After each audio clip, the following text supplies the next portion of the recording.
한국 시장에서 르노 코리아의 문제가 도대체 뭐냐? 르노다.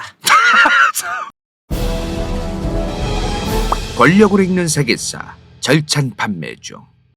사실 르노라는 기업이 너무 커요. 프랑스 역사도 길고, 그래서 이 르노라는 그 기업 자체의 역사를 다다르면 답도 없고, 오늘은 삼성자동차를 인수했던 르노, 인수했다고 얘기해야 되나 애매하긴 한데, 그 삼성자동차와 연관이 있는 르노만 설명하도록 하겠습니다. 저번에 이거 했어요. 기아차가 어마무시한 기아차예요. 근데 이 어마무시한 기아차를 현대차가 인수했다. 기아차가 결국에 이제 IMF 이후에 부도나지 않습니까? 그 부도난 기아차를 현대가 인수할 때 현대만 인수하려고 했던 게 아닙니다. 기아를 인수하려던 다른 회사가 있었어요. 삼성자동차입니다. 이거는 처음 보실 거예요. 내가 알기로 삼성자동차는 거의 난 잘 모르는 기업인데, 르노 삼성자동차면 몰라도 삼성자동차는 처음 본다, 이러시는 분들이 있을 겁니다. 자, 여기서 얘기하는 이 삼성자동차는 르노랑 연관이 없는 정말 생 삼성자동차입니다. 르노 삼성이 되기 전이죠. 우리가 원래 보통 이 삼성자동차 하면은 SM5, SM3, SM7 이거 하면은 보통 우리가 르노 삼성자동차를 떠올립니다. 근데 원래는 르노 삼성이 아니었습니다. 그냥 삼성자동차였어요.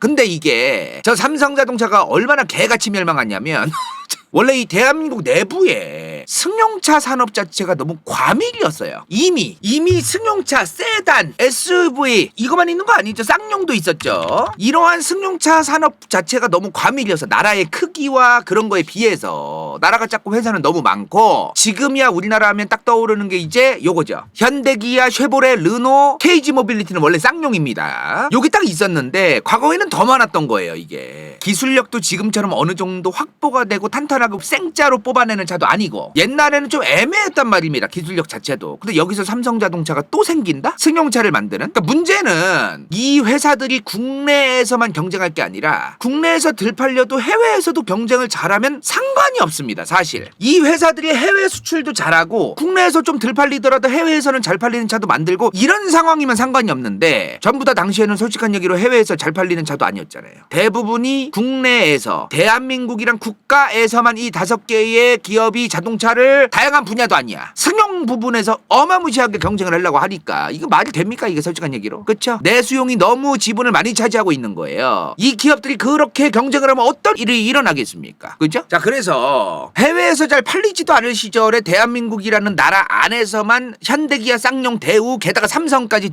경쟁을 하려고 하니, 이런 상황이 있으니까 택도 없잖아요. 그래서 삼성자동차의 자동차 회사, 승용차 회사 설립 허가를 정부가 안 해주고 있었습니다. 이런 상황이 있었어요. 이미 당시 현대와 기아와 쌍용과 대우까지 있고, 이런 상황에서 외제차도 들어오는 상황에서 우리가 삼성자동차의 승용차 부문까지 우리가 허가해 주는 건 개바다. 정부의 이런 입장이 있었던 겁니다. 자, 근데 삼성이 이렇게 얘기를 해요. 우리가 지금 일본의 닛산이랑 기술 제휴도 충분히 지금 받아놨고, 국내용이 아니라 수출용 고유 모델만 생산할 거야. 진짜로 국내용이 아니라 수출용, 일본 닛산의 기술 제휴를 받아서 이 삼성자동차가 수출용 고유 모델만 생산할게, 법인 설립 좀 허가해줘 라고 얘기를 한 거예요. 이게 좀 공공연하게 알려진 건데, 삼성자동차가 부산에 공장이 있었어요. 그 부산 공장이 삼성자동차가 수출용 전용으로만 공장을 운영하겠다, 부산이라는 지역에 도움도 되는 거 아니냐. 부산에 공장을 지은 게 내수의 경쟁이 더 치열해지고 혼란스럽게 만드는 게 아니라 just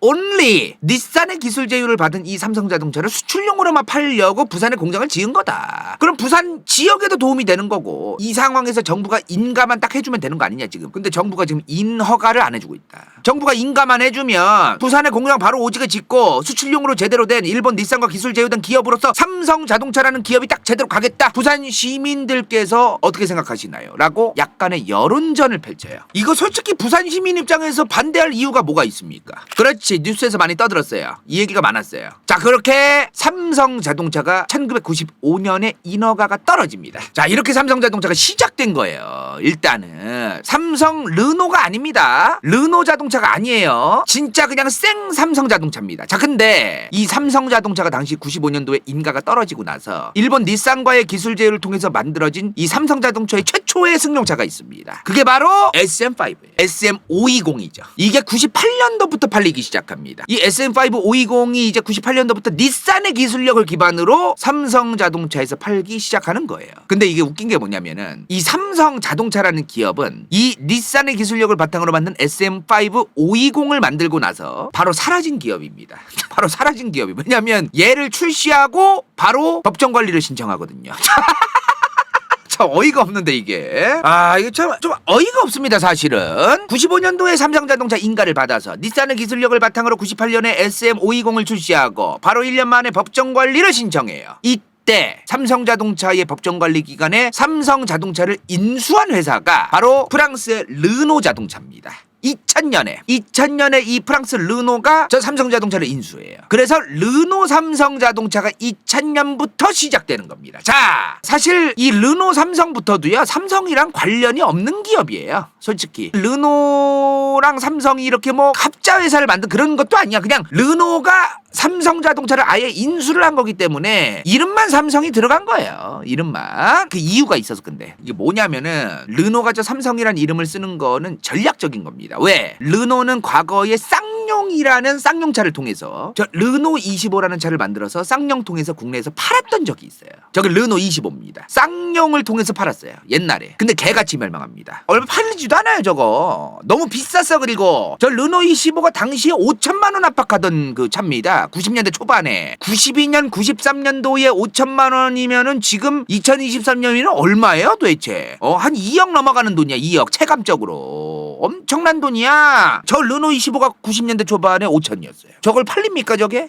말도 안 되는 거지 지금. 거의 포르쉐야 포르쉐 지금. 근데 이게 92년도에 지어졌다는 게 대박 아닙니까? 그 차가 진짜 단단하고 이 부품들 지금 껴있는 이거 보세요. 각 딱 잡혀있는 거 이거. 짱짱하게 이거. 91년 92년도에 이런 차 사실 흔치 않습니다. 정말 잘 만들어진 차는 맞아요. 다만 5천짜리의 차를 90년대 초반에 우리나라 사람들이 얼마나 살 수 있었을까요? 그죠? 그래서 이제 르노는 아는 거죠. 르노 25라는 이름으로 쌍용을 통해서 팔아봤더만 개털된 걸 아는 거예요. 그리고 차도 잘 안 팔리고 너무 비쌌고 우리 르노의 기술력이 들어가서 너무 비싸게 한국 시장에서 판매하는 거는 개바다. 이미 삼성자동차가 닛산의 기술 제휴를 해가지고 SM5도 팔고 있으니 르노가 인수한 다음에는 르노 삼성이란 이름으로 팔자. 인수를 한 다음에. 그러면서 이제 르노 삼성이 시작되는 겁니다. 머리가 좋았죠. 그 다음 SM3, SM5는 원래 팔던 거고 SM7 뭐 별차를 다 내죠. 별의별 차를 다 냅니다. 자, 사실상 르노예요. 그냥 르노. 프랑스 르노인데 이름은 르노 삼성이었던 겁니다. 물론 지금은 이제 르노 삼성도 아니에요. 그냥 르노 코리아죠. 이제 삼성도 뺐습니다. 아예. 우리나라가요 사실 자동차뿐만 아니라 옛날에 까르푸 기억나세요? 우리나라의 까르푸, 월마트 이런 외국 기업들이 생으로 그냥 들어오면 한국 사람들이 잘 안 살라고 합니다. 배차게 말아먹어요. 홈플러스도 삼성 테스코 홈플러스입니다. 영국의 테스코라는 대형마트가 있어요. 이 테스코가 삼성과 함께 삼성 테스코 홈플러스로 시작이 된 겁니다. 홈플러스가. 물론 시작된 건 아니에요. 홈플러스가 처음에는 이제 무조건 테스코로 시작한 건 아니고 처음에는 이제 다른 회사였는데 테스코랑 이제 함께 또 나중 가서 중간에 바뀌는 게 있는데 그건 나중에 설명드리고요. 어찌되었든 생으로 외국계 기업이 들어와서 자기들의 그 자체만으로 성공한 기업은 정말 흔치 않은 겁니다. 외제차라고 우리가 부르는 기업들 뭐 벤츠, 아우디, 독삼사 아니면 코스트코 이런데 아니면은 좀 쉽지가 않은 거죠. 그죠? 지금은 그래서 르노 코리아예요. 르노 코리아. 현재의 르노 코리아가 과거의 르노 삼성자동차일 때 그 이전이죠 사실. 삼성자동차가 닛산의 기술력으로 만들었던 SM5 정말 명차죠. SM5 520입니다. SM520 엄청나게 명차예요. 잔고장도 없고. 사실 근데 저게 닛산이 만든 차입니다.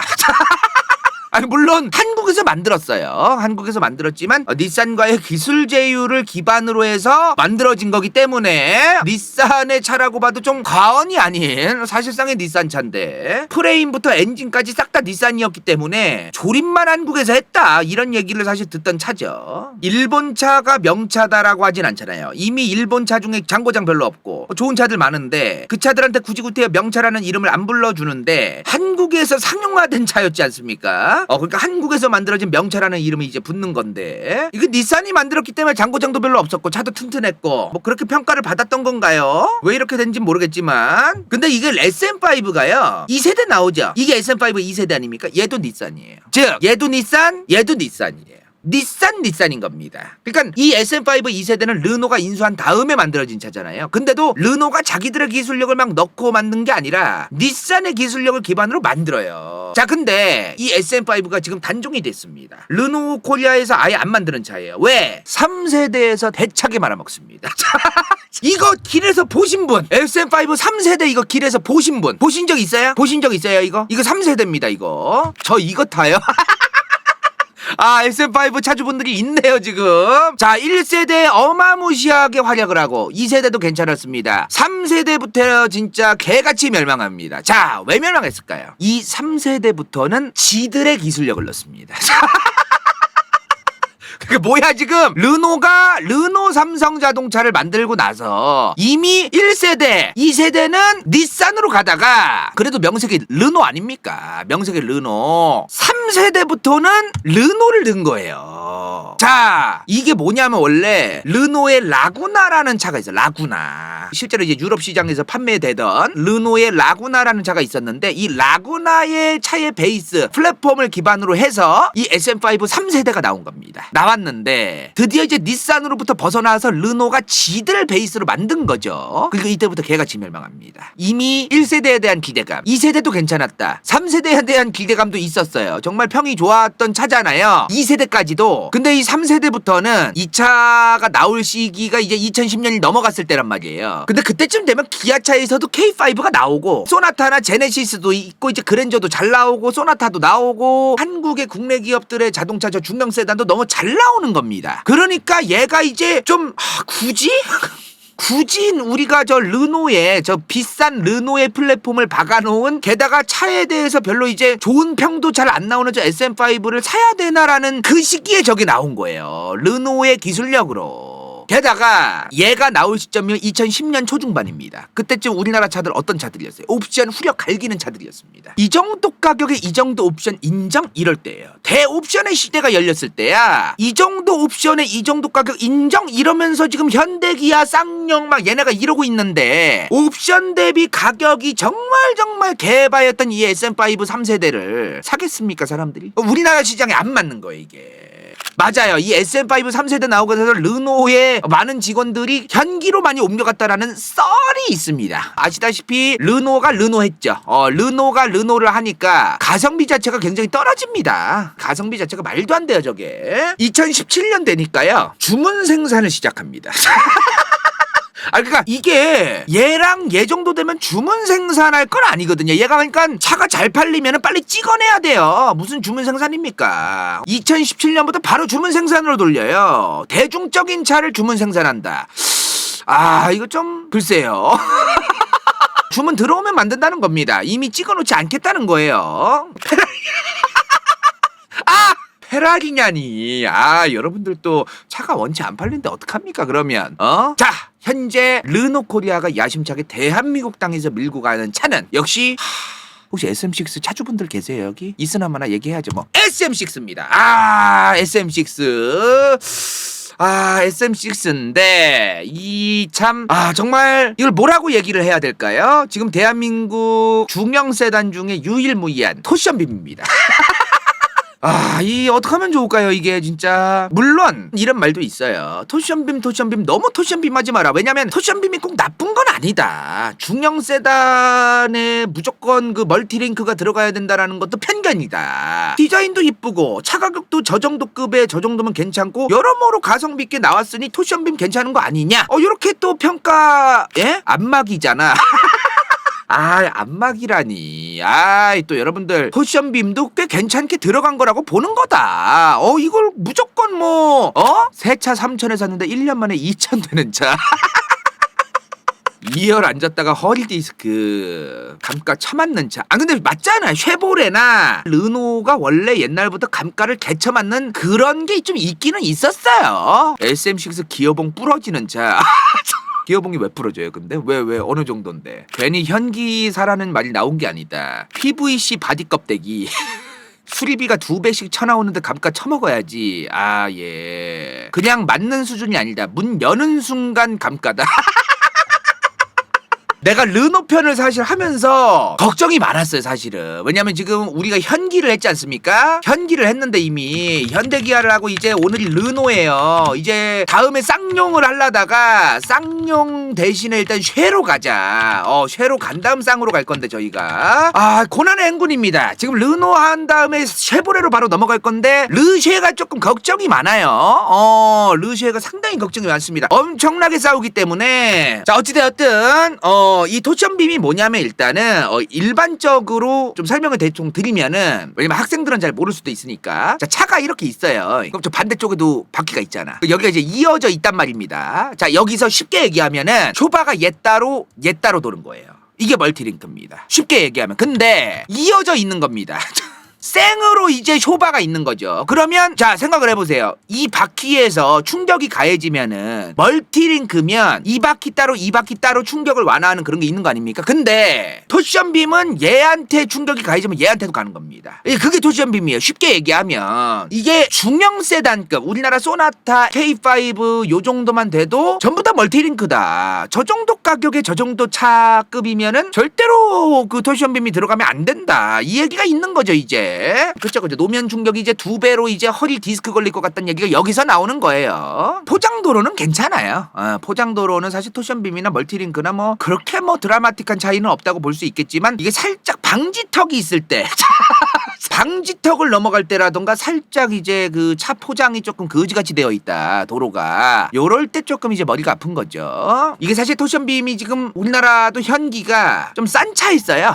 싼 차. 아반떼 지금 토션빔이죠. 아반떼랑 K3 토션빔이죠. 그쵸? 좀 차급이 중형 아래에 준중형에 이제 쓰는 토션빔이다라는 인식이 좀 있어요, 지금. 지금 SM5 타고 집 가는데 멀미 난다. SM5까지 멀티링크였잖아요. 맞죠? 르노의 기술력을 기반으로 했던 얘랑 얘까지는 멀티링크였다는 겁니다. 맞죠? 이거 나도 확실하지가 않아. 나도 알아보긴 했는데 3세대까지도 그래도 괜찮았나요? 그쵸? 3세대까지도 이거 멀티링크 맞았습니까? 1세대는 토션빔이었어요. 제가 전 SM6 차주라서 압니다. 토션빔이 문제가 아닙니다. AM 링크라고 거지 같은 거 집어넣어서 그렇습니다. 아, 네네, 맞아. AM 링크까지 얘기하면 너무 근데 복잡해져가지고 그건 좀 넘어갔죠.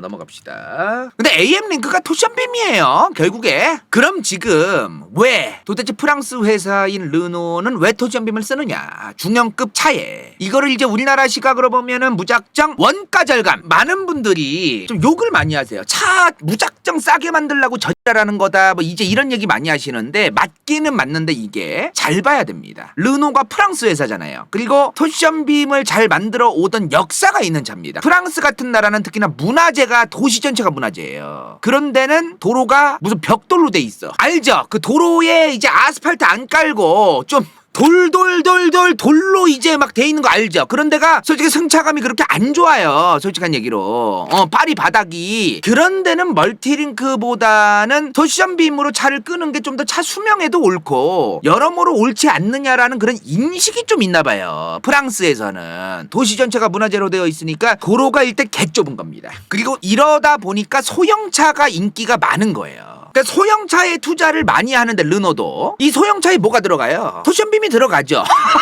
애초에 소형차 기반으로 차를 만들던 회사가 갑자기 중형 세단을 뽑으려고 하는데, 중형 세단을 기반으로 한 멀티링크를 받은 그런 새로운 어떤 그 플랫폼을 개발을 하는 게 돈이 너무 많이 드는 겁니다. 르노가 그리고 고급차를 잘 안 만들어요. 그러다 보니까 그래, 어차피 프랑스에서 여기 현지에서 우리 소형차 기반으로 토션빔 쓰던 거 한국에서 팔 때도 그냥 토션빔 바꿔서 팔자라고 판단을 했던 거죠. 생산 공장을 다시 만들어야 되는 건 개바니까 돈이 너무 많이 들거든요. 이런 입장이 있다는 거, 이런 입장이 있다는 걸 좀 이해하고 우리가 좀 볼 필요는 있습니다. 근데 르노가 한국 시장 하나만 보고 구지구태여 중형 세단에 멀티링크를 박아서 자기들만의 플랫폼 기반을 다시 만든다라는 것도 솔직히 씹소네예요.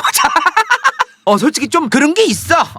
한국 시장 하나만 보고 멀티링크를 박아가지고 르노가 중형 세단을 다시 한번 그 생산 라인을 만든다. 그것도 좀 개박이긴 합니다. 그러니까 지금 SM6에 들어가는 AM 링크는 토달까봐 말씀드릴게요. 이 영상 올라가면 분명히 댓글에서 또 토달 게 뻔해서 AM 링크랑 토시언빔은 다른 거다. 맞아요. 근데 사실상 토시언빔입니다. 이게 뭔 말이냐면은 토시언빔을 약간 변형시킨 게 AM 링크입니다. 그거를 굳이 구태여 지 않은 척 하고 싶어가지고 또 댓글 쳐 달겠죠. 연병하고 AM 링크가 왜 토시언빔이랑 다른 건데 왜 그 지랄하죠? 이럴 게 또 있으실 수 있어요. 그런 분들이. 그래서 추가적으로 제가 설명을 드린다는 말씀을 드립니다. 자, 어찌됐든 지금 르노라는 프랑스 자동차 회사가 그냥 소형차의 토시언빔을 박다 보니 방금 전에 설명한 여러 상황들에 의해서 그냥 그 윗급의 중형차, 중형차급에도 그냥 토시언빔을 박아버리는 겁니다. 그냥. 이런 준중형 이상의 중형 대형 세단급의 프랑스 같은 나라는 수요가 우리나라만큼 많지가 않기 때문에 좀 그렇게 보시는 게 맞겠어요. 여기서 이제 이 얘기가 나오죠. 한국 시장에서 르노 코리아의 문제가 도대체 뭐냐? 르노다. 이 얘기가 정말 많습니다. 르노의 문제는 르노다. 한국에서의 문제가 마음이 아픈 얘긴데요. 이게 인터넷 밈이 있어요. 르노의 문제는 르노다. 이게 좀 숨쉬기 숨칠이 SM7까지도 뭐 나쁘지 않았어요. 사실은 제가 최근에 QM3 차주분하고 얘기를 좀 들어봤는데 운전석에서 멀미나는 차다. 이런 얘기를 하시더라고요. 이게 참 어쩌다 이렇게 됐죠? 어떻게 운전석에서 멀미가 납니까? 저도 처음 듣는 얘기였는데. 맞아요. 왜 그런 거예요 도대체? 운전석에서 어떻게 멀미가 나죠? 보통 안 그러잖아요? QM3가 서스펜션이 그렇게 좋은 차가 아니라서. 일반적인 모닝이나 뭐 다양한 차들도 쇼바가 솔직히 좋지는 않잖아요. 저 차 솔직히 경운기 수준님. 그 정도예요? 본인이 본인 차 끌 때 멀미약 먹어야 되는 차. 쇼바의 문제가 아니라 듀얼 크라치의 문제다. 네. 이것도 얘기가 많네요. 지금 이 QM3의 승차감 문제는 쇼바의 문제, 서스펜션의 문제가 아니라 듀얼 크러치의 문제다. 좀 이런 얘기도 좀 나오네요. 변속기 문제예요. 6단 변속기. 미션이 DCT, 엔진은 디젤. 진짜 개멀미나. 대신 잠은 안 온다. 졸음운전 방지를 위해서 QM3만 한 게 없다. 그런 말씀 좀 고견 주시는 것 같네요. 우리 시청자분들께서. 연비 원툴이다. 저 차는. 잠은 안 오지만 토를 한다. 네네네. 그리고 지금은 단종됐는데 SM7이 있었어요. 지금 SM7 찾으셨던 분들 아니면 지금도 SM7 끄시는 분들 있나요 혹시? SM7 관련해가지고 이런 얘기가 있습니다. 더듬이 인생동 반자 좋기 차근아 간다요 후원자 왕가 허츠 vs 더 월드 은빛마술사 최현경 치우필 카논엔 새벽인간 이름없어 성매주컷 콴타스틱 마티아스 리 병우리 인문학연대기 이건 재밌을지도 몰라.